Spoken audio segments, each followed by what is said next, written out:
Eu sou Hilda Schneider e líder de World Wide Wings. E aí vem o 24º episódio da minha série O Despertar da Noiva, com o tema Apocalipse, o livro do nosso futuro, parte 7. Depois que Yohanan recebeu as instruções para as 7 comunidades, ele é chamado à sala do trono de Yahvé. Caminhamos com ele por uma porta aberta e é como se tivéssemos ouvido o som da trombeta com a voz do alto que chama. Depois desses acontecimentos, observei uma porta aberta no céu e a primeira voz que eu ouvira, voz como de trombeta, falando comigo, chamou-me: sobe até aqui e eu te revelarei os eventos que devem ocorrer depois deste. Apocalipse 4:1. A porta aberta não te lembra a parábola das 10 virgens? A sábia poderia passar pela porta, enquanto a tola acabaria parada na frente de uma porta fechada. Mateus 25:10. Imediatamente me vi absolutamente tomado pelo Espírito e diante de mim estava um trono no céu e nele estava sentado alguém. Apocalipse 4:2. Podemos agora ver com Yohanan a imagem do trono divino, como ele se eleva como um centro brilhante. O Todo-Poderoso está sentado no trono. Aquele, pois, que estava sentado tinha a fisionomia semelhante às pedras lapidadas de diamante e sardônio. Ao redor do trono reluzia um arco-íris parecendo uma esmeralda. Apocalipse 4:3. A ideia de Yeshua para as 7 congregações ainda era compreensível para nós crentes aqui na Terra, mas agora estamos olhando para uma dimensão que mostra um Elohim infinitamente sublime, que não pode ser pressionado em nossas ideias humanas. O Todo-Poderoso, exaltado acima de tudo e de todos, rugindo, poderoso, trovejando e relampejando em sua onipotência. Do trono emanavam relâmpagos, vozes e trovões. Perante ele estavam acesas 7 lâmpadas de fogo, que são os 7 espíritos de Yahvé Elohim. Apocalipse 4:5. Seu trono é cercado pelos anciãos. Também, ao redor do trono, havia 24 outros tronos. Vi assentados sobre eles 24 anciãos, vestidos com vestes brancas e com coroas de ouro da vitória sobre suas cabeças. Apocalipse 4:4. Essa visão do trono nos permite saber que ele governa e está no controle, mesmo no fim dos tempos que amanhecerá na Terra.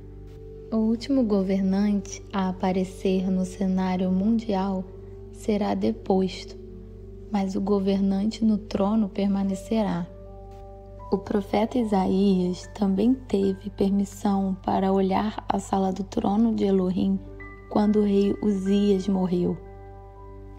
No ano em que faleceu o rei Uzias, eu vi Aleftaf Adonai sentado sobre um trono alto e exaltado. A aba do seu manto preenchia todo o templo. Isaías 6:1. Os reis vêm e vão, mas seu trono é fixo e indica sua autoridade e estabilidade. Yohanan descreve ainda a sala do trono. E diante do trono ainda havia algo semelhante a um mar de vidro, translúcido como cristal. No centro, circundando o trono, havia 4 seres viventes cobertos de olhos, tanto na frente como nas costas. O primeiro aparentava um leão, o segundo era semelhante a um touro, o terceiro tinha um semblante como de homem. O quarto parecia uma águia em pleno voo.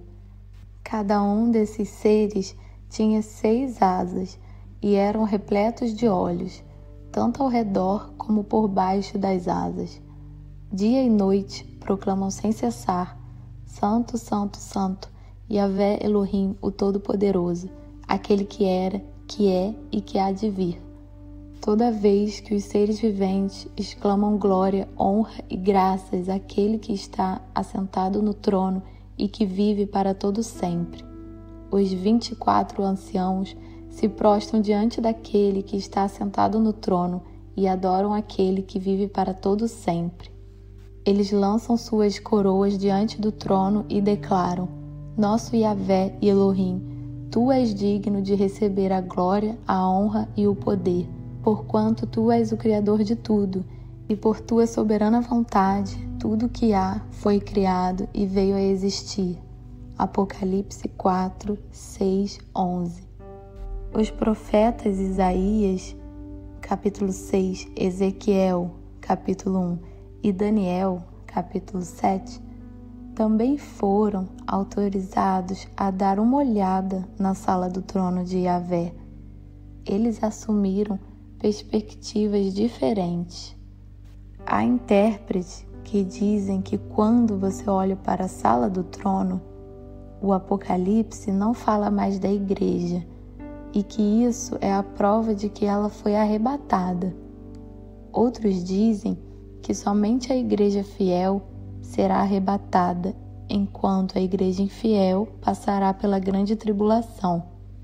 Estou convencida de que, se fosse esse o caso, Yeshua Yohanan teria deixado isso nas mensagens às 7 igrejas, que a igreja fiel teria uma promessa muito especial, ou seja, não passar pela grande tribulação. Seria extremamente importante que Yeshua tivesse mencionado isso. Fiz um ensino separado sobre o assunto do arrebatamento, episódio 8, o arrebatamento secreto, e é por isso que não vou entrar nele novamente aqui.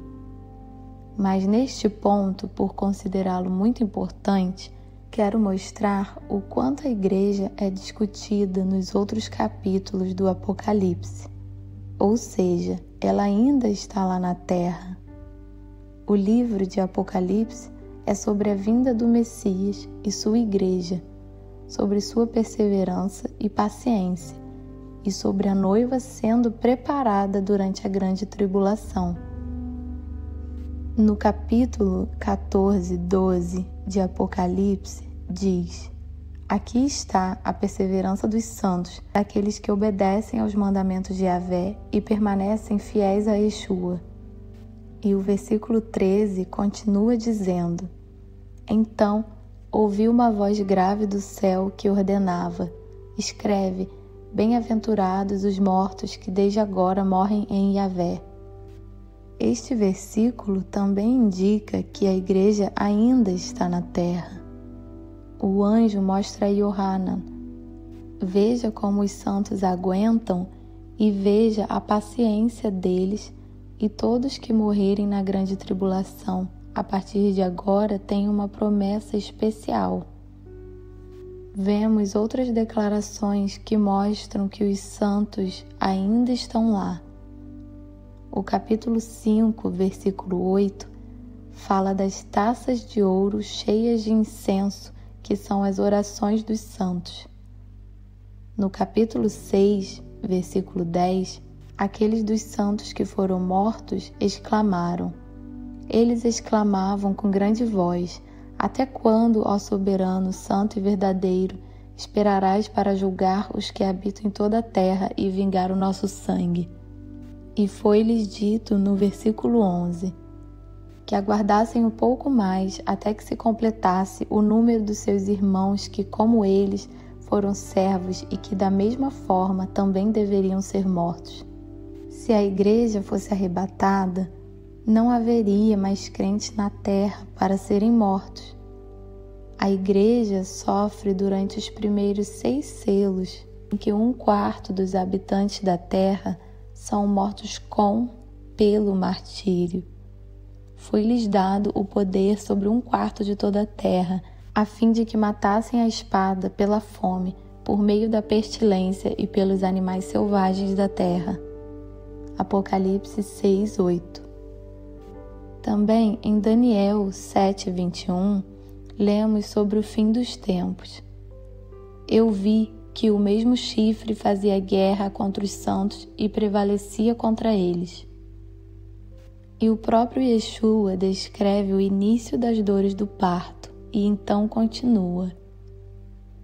Então eles vos entregarão para serem afligidos e condenados à morte, e sereis odiados por todas as nações por serem meus seguidores. Mateus 24:9. Se a igreja tivesse sido arrebatada, essas palavras não fariam sentido. Yohanan vê uma grande multidão tão vasta que ninguém podia contar, formada por pessoas de todas as nações, tribos, povos e línguas. Estavam em pé diante do trono do Cordeiro. Apocalipse 7:9. E quando ele pergunta quem são e de onde vieram, ele responde o seguinte: esses são os que saíram da grande tribulação. Apocalipse 7:14.